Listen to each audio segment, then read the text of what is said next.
Ser mulher definitivamente não é fácil no mundo de hoje. Muito além dos feminicídios, quando a chama da vida se acaba, as mulheres têm que lidar com as cantadas travestidas de importunação sexual, toques indesejados, estupros, entre outras coisas. E para falar sobre esse assunto, eu converso com a titular da Delegacia de Defesa da Mulher de Cuiabá, Judá Marli Marcondes. Falei certo, doutora? Seja bem-vinda. Certinho, bem-vinda. Eu que agradeço, né, essa oportunidade de poder falar, conversar sobre essa temática tão importante, né? Certo. Doutora, eu queria começar falando dessa questão cultural, né? Quando se fala em violência contra a mulher de forma geral, nas rodas de conversa, quando a gente olha os comentários nas matérias, logo se vê lá ali, por que que ela não encerrou antes o ciclo? Ou por que nas rodas de conversa, principalmente, ela não manteve a família ali? Parece que é sempre nas costas da mulher. Realmente, a nossa sociedade culpabiliza a mulher, mesmo ela sendo a vítima, até mesmo de feminicídio. Muitas das vezes, até mesmo quando a mulher sofre, né, violências graves ou até mesmo feminicídio, nós observamos que a sociedade começa a questionar a vida dessa mulher, porque na verdade existe uma diferença no tratamento entre os gêneros. Quando a gente fala de gênero, nós não estamos falando de sexualidade, nós estamos falando de papéis que são definidos para homem e papéis que são definidos para mulher. Existe a diferença mesmo biológica, né? Nós sabemos, mas quando você valora mais comportamentos masculinos e despreza ou diminui comportamentos femininos, aí nós nos defrontamos com um vício social, com um grande problema social e um terreno fértil para a violência doméstica. Por exemplo, quando nós feminilizamos a casa, ou seja, tudo que pertence à casa, tudo que pertence ao cuidado, é jogado à mulher e não é valorizado. Tanto que o cuidado para um ser que chega, o cuidado para um idoso é incutido à mulher e somente, e não é valorizado. Não se paga por esse cuidado e não se valoriza. Por quê? É um ato e são condutas que são separadas para a mulher. O cuidado com a casa, o cuidado para com o outro é julgado à mulher e não se dá um valor. Agora, o espaço público, tudo que é poderoso, se leva e é tido como masculino. Então, quando nós tratamos de forma diferente os gêneros desta forma, nós estamos trazendo para a nossa sociedade um grande problema, que é aí um terreno fértil para a violência doméstica. Quando essa mulher decide se separar, quando essa mulher diz, não, olha, o meu dinheiro que eu busco fora, eu vou comprar um carro ou o dinheiro que nós estamos juntando. Este ano eu faço questão de trocar o carro ou reformar a casa. Quando ela começa a demonstrar a vontade de decidir, ela sofre as violências. É o que nós verificamos na delegacia. Então, um grande problema social é justamente criar os nossos filhos de forma diferente. Quando nós imputamos papéis pré-definidos para os gêneros, nós, na verdade, estamos prejudicando nossa sociedade. E a gente percebe, doutora, que isso não envolve só os homens, né? As mulheres massacram as mulheres também. Então, é um problema muito mais grave, muito mais, vamos dizer assim, complexo do que parece. É extremamente complexo. Então, pode ver que mesmo com o advento da Lei Maria da Penha, não se reduziu os números de feminicídios, os números de violência contra a mulher. Nós tivemos a lei de feminicídio, né, que asseverou a pena, né, do feminicídio, mas mesmo assim não se diminuiu o número de feminicídios. Por quê? Porque, na verdade, é questão cultural. Porque, na verdade, ainda existem essas diferenças de tratamento. Então, aquele homem, quando ele pratica um feminicídio, ele não está praticando por a questão de paixão ou porque ele ama muito a mulher. É porque ele não considera aquela mulher um ser humano que tem os próprios desejos, as próprias vontades, e sim uma pessoa que é um objeto que, na verdade, a decisão dela está atrelada, tem que estar atrelada à decisão dele. É ele que decide. Tanto que a maior parte dos feminicídios ocorre quando a mulher decide se romper e quando ela decide se relacionar com outra pessoa. Ou quando ele acha que ela está com outro homem. Enfim, é sempre quando aquele objeto, que seria a mulher, para ele, né, na visão dele, toma uma decisão. Quando ela decide viver a vida dela longe dele. Então, qual é o que na verdade tem ali? Na verdade, existe um homem que foi criado com essa percepção de que a mulher é um objeto para servi-lo sexualmente, servi-lo moralmente, servi-lo para cuidar dos seus filhos, cuidar da sua casa e até, hoje em dia, trazer dinheiro para dividir ali a questão financeira, né? As dívidas e as compras, né? E quando a gente fala em ciclo de violência, doutora, é comum se falar das ameaças, daquele empurrão, aquela agressão verbal, psicológica, e a mulher muitas vezes não denuncia. Ela deixa que isso passe justamente por essa percepção de ele vai mudar, ele pediu perdão, ou até mesmo por medo, porque o agressor às vezes é preso e volta mais revoltado, vamos dizer assim. Você não defende penas mais duras em relação a isso? Falta um trabalho melhor em relação a esses crimes que antecedem o feminicídio ou violência mais grave? Olha, essa pergunta foi extremamente inteligente e é pertinente. As violências vão ocorrendo porque existe a violência psicológica, que eu digo que é um vetor facilitador para as outras violências. E ela é sorrateira e sutil a ponto de não se perceber. Aquele homem, muitas vezes, ele inicia a relação, o relacionamento abusivo acontece dessa forma, e é utilizada a violência psicológica. Como? Ele joga aquele bombardeio de amor, né, envia flores e tudo mais. Depois que ele conquista a confiança dessa mulher, o amor, essa mulher se abre, e neste momento que ela se abre, ela fala todos os seus segredos, daí que é o problema. Eu sempre falo para as mulheres, né, não fale de sua vida, contar todo o passado, fazer um confessionário. Isso porque é ali naquele momento do início do relacionamento, né? E ali, aí ele começa com as manipulações. Muitas vezes ele isola essa mulher, implicando com a sua família ou com suas amigas, falando mal, dizendo que ela não pode andar com aquelas pessoas, né? Então ela se isola. A partir do momento que ela se isola, ele pratica as outras violências, como ele retira a percepção da realidade daquela mulher, falando do próprio corpo, da aparência, do jeito que ela fala, abalando a sua autoestima e também negando fatos que existem. Ela olha o celular, né, mensagem no celular, imagens, ele diz que não aconteceu. Na hora que ela vira louca, né? Fala que ela está exagerando. Ele fala palavras ofensivas e ela vai falar, olha, eu não gostei daquilo que você me disse.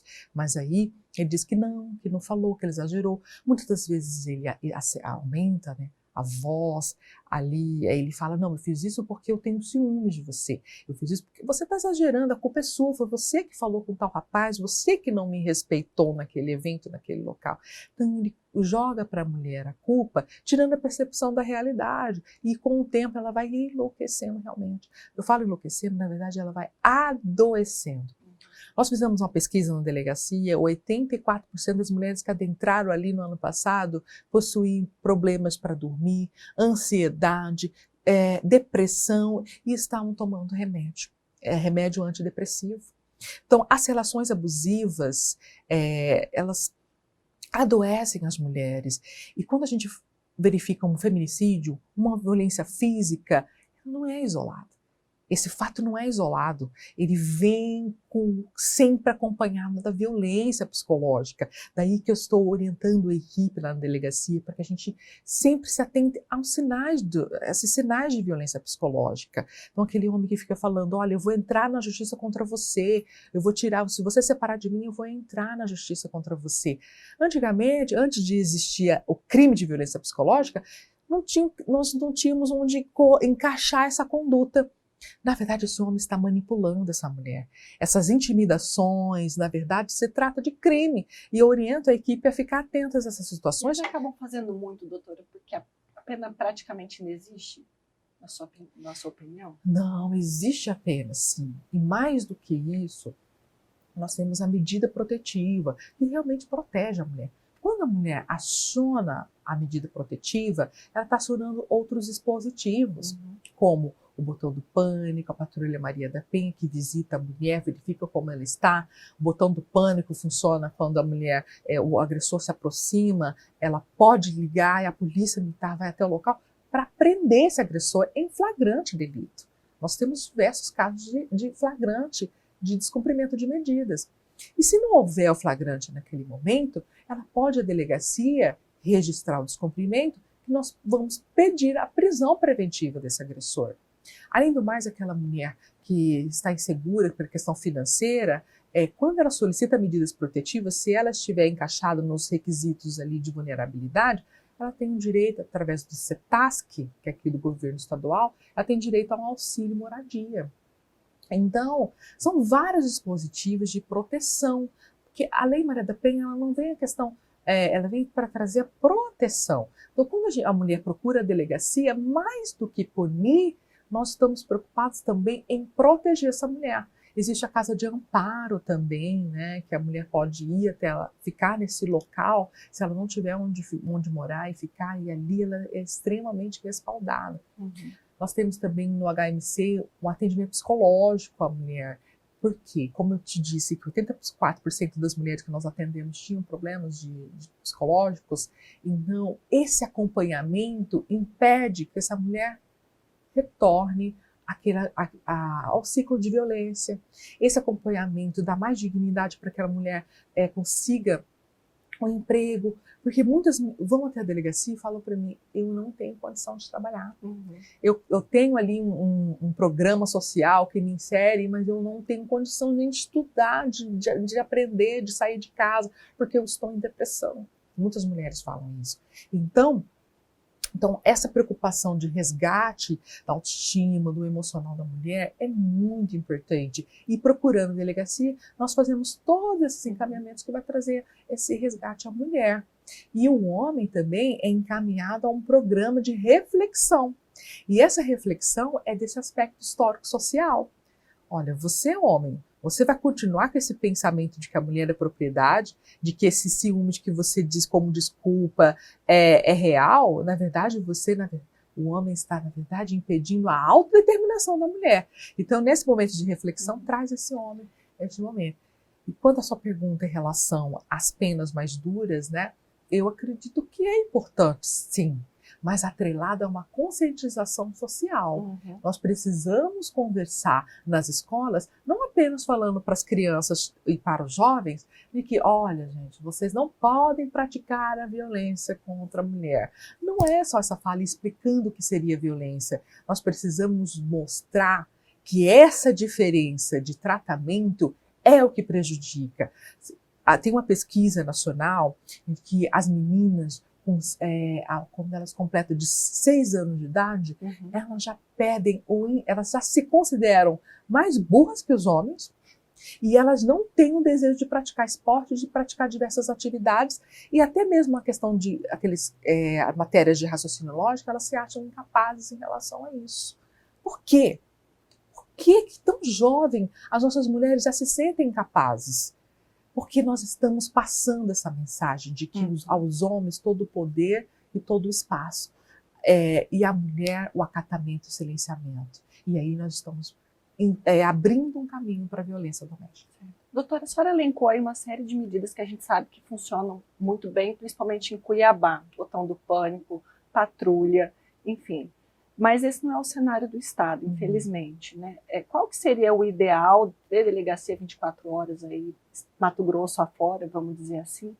E na sua opinião, por que tantas mulheres ainda estão morrendo de forma tão brutais, né? A gente olha para 2022, 47, 2023 o número chegou quase lá e com, enfim, noticiários muito terríveis. O que está faltando? O poder público está errando? Está faltando?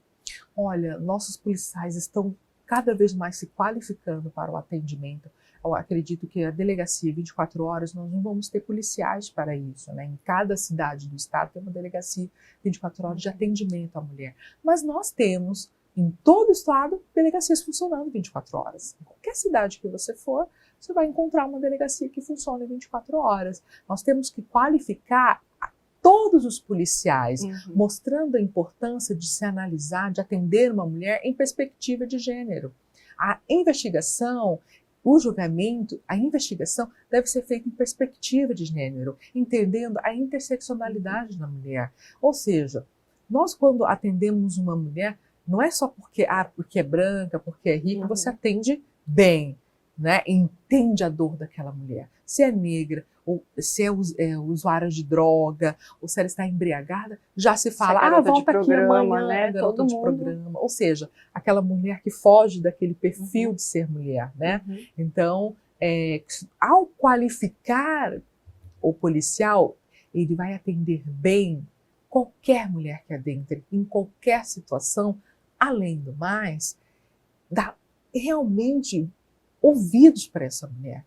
Entender que se ela está questionando a questão patrimonial, existe ali a violência patrimonial e é legítimo ela buscar a polícia porque ela está com medo dos bens serem dissipados. Muitas das vezes essa mulher entra numa delegacia e uns questionam, está aqui pela questão patrimonial. Sim, a mulher deve procurar a polícia por questão patrimonial, porque este homem está colocando os bens no nome de outros, que ele já está tendo outras relações e está, na verdade, dissipando seus bens. Então, por qualquer questão, o policial deve atender a mulher e entender as interseccionalidades que envolvem essa mulher, né? Então, eu penso que mais do que delegacias de 24 horas, porque nós temos que qualificar cada vez mais esses policiais para atender bem essa mulher. Certo. Doutora, eu sei que você teve um trabalho muito bacana em Cáceres, voltado aí também aos agressores, que se estende aqui para Cuiabá. Queria que você falasse um pouquinho sobre isso e sobre essa perspectiva, não sei se é o termo ressocialização ou reflexão, não sei qual seria o termo mais adequado para que esses homens deixem de agredir, realmente entendam o papel da mulher. É possível? Tem tido resultados positivos? Olha, aqui em Cuiabá nós temos o de papo homem para homem, papo de homem para homem, que é feito pela polícia comunitária, né? Tem até um colega meu, doutor, chama ele de baiano, é doutor Carlos Eduardo, né? Ele vem conversando com esses homens, ele junto com a equipe. Então, todos os homens que estão sob efeito ali da medida protetiva são encaminhados para esse grupo de reflexão. E o que meu colega observou é que 90% dos homens nem leem, não entendem a medida protetiva. Ele nem sabe o que está escrito ali. Quando perguntam para ele, o que tem aí? Não sabe. E também nós temos mulheres que também não entendem muito bem as medidas protetivas. Né, fica dúvida ali. Então, nesse grupo reflexivo, esses homens aprendem mais sobre a medida protetiva, aprendem mais os aspectos socioculturais que aprisionam homens e mulheres a determinados papéis, o homem a agressividade. E nós vivemos uma sociedade violenta, também é preciso refletir sobre isso. Então, quando nós fomos educados naquela forma que se o filho falasse qualquer coisa, era agredido. Então, quando se tem um relacionamento amoroso em que o homem se considera superior e a mulher foge daquele padrão que ele espera, ele vai agredir. Então, mais do que falar sobre o respeito, é falar sobre a não violência. Nós precisamos estar numa sociedade não violenta. Então, nesse grupo reflexivo, tem todos esses aspectos são E funciona, doutora? Funciona.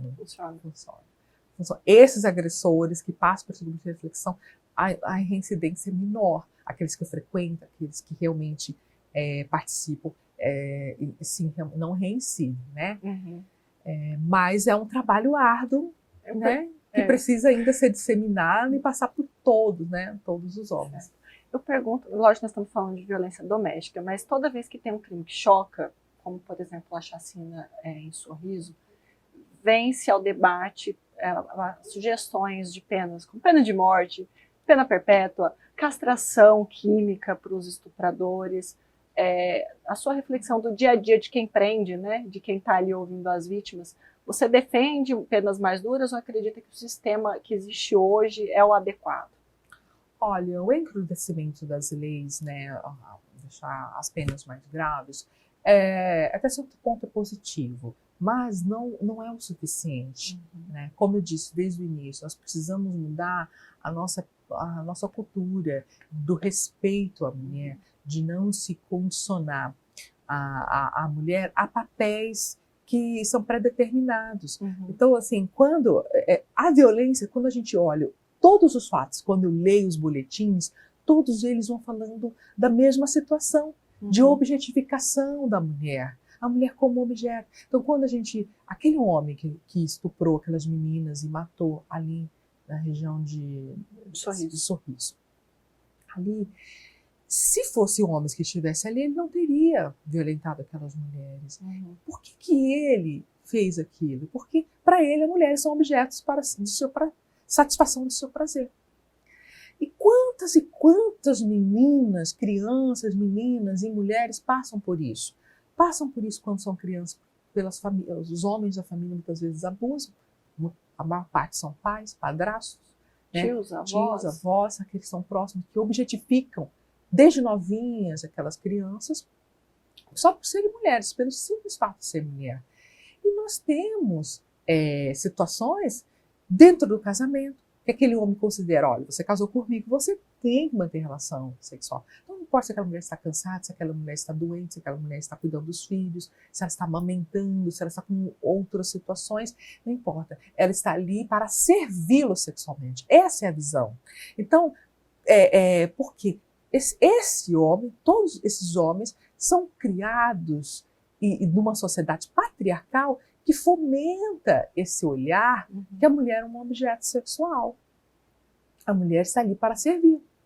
E tanto que a nossa sociedade objetifica a mulher que precisou do protocolo não é não. O que é esse protocolo?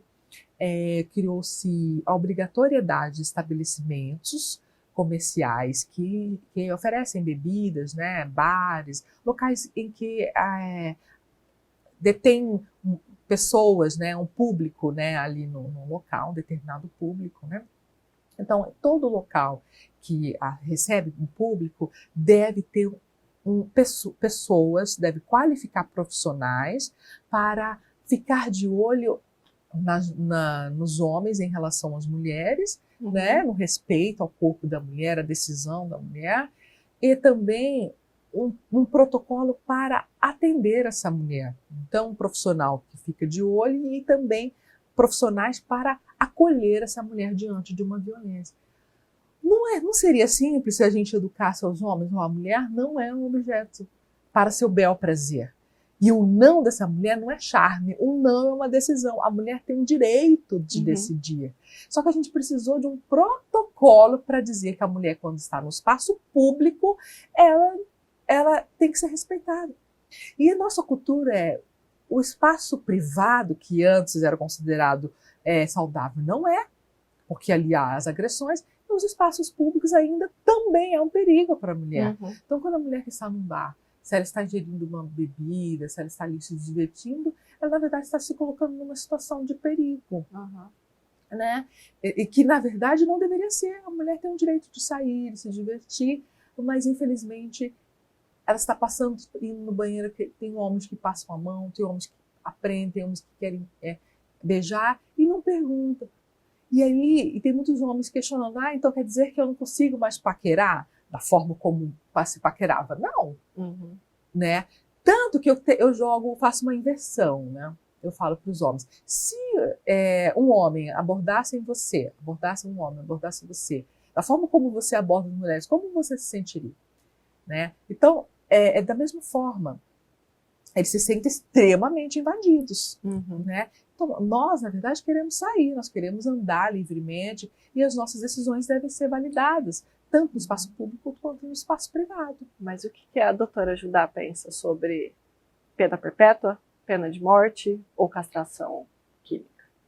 Eu acredito que não vai adiantar nós endurecermos as leis, não vai adiantar se nós não mudarmos a cultura, a questão do olhar, essa diferença de tratamento entre os gêneros. Se nós não mudarmos isso, não adianta, porque olha para você ver, A maior parte dos feminicidas, desses homens que praticaram feminicídios, estão presos. E vão ficar muitos anos presos. Mas por que esse homem praticou o feminicídio? Porque ele foi ensinado a agressividade. E a mulher é um objeto. Então, para ele vale muito mais a sua honra enquanto homem do que a sua própria liberdade. Olha como nós estamos numa sociedade doente.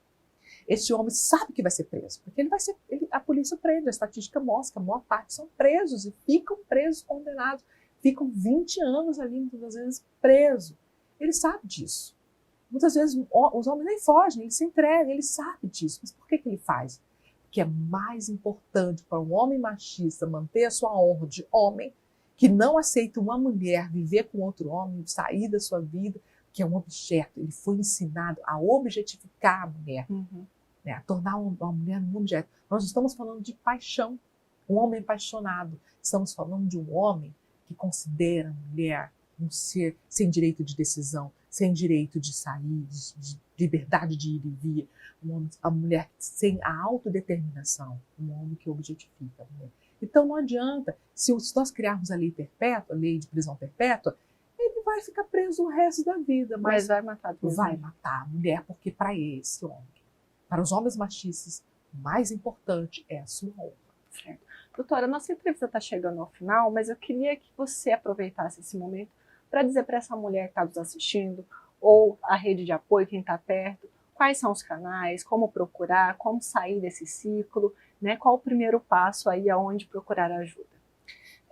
Eu oriento as mulheres que vivenciam violência doméstica ou que conhecem alguma amiga que vivencia violência doméstica a procurar a delegacia. Não importa se não tem delegacia da mulher na cidade, procure delegacia porque vai ter um profissional para atender.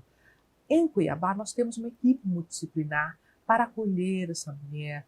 Eu mesmo, pessoalmente, atendo a mulher que deseja falar comigo, atendo para poder entender quais são as interseccionalidades que envolvem essa mulher e fazer os direcionamentos. Então, na dúvida do que fazer, procure a delegacia para conversar. Nós não vamos obrigar a mulher a fazer boletim de ocorrência, a solicitar medidas protetivas. Nossa função é acolher essa mulher e aconselhá-la. Ela pode voltar quantas vezes precisar para depois decidir de uma medida protetiva. Né? Mas eu sempre falo, ao menor sinal de violência, procure a polícia e solicite medidas protetivas, né? Porque a medida protetiva não é revanchismo. Tem muitas mulheres que entendem que a medida que eu vou prejudicar esse homem, eu não quero prejudicá-lo, não. A medida protetiva é para proteger a mulher, não é revanchismo, não é algo que vá prejudicar o homem, porque ele está prejudicando essa mulher. A conduta é uma consequência da conduta que ele praticou. Então, nós temos canais também. Nós temos o canal da Polícia Civil, que é 197, né? Nós temos o canal 180 também, que é para de proteção à mulher, e tem o Disque 100, que é de direitos humanos. E se a violência estiver acontecendo naquele momento, tem o 190 da Polícia Militar que pode ser acionado para impedir, né, fazer cessar aquela violência. E eu estou à disposição, a Delegacia da Mulher também está à disposição para atender e acolher as mulheres vítimas de violência. Certo. Muito obrigada, doutora. Seja sempre bem-vinda. Eu agradeço a oportunidade. Você acompanhou, então, uma entrevista com a titular da Delegacia da Mulher de Cuiabá, a doutora Judá, que esclareceu aí muitos pontos sobre essa questão cultural, estrutural e também da legislação, como buscar ajuda. Enfim, está imperdível. Acompanhe, assista, compartilhe e até a próxima. Até mais.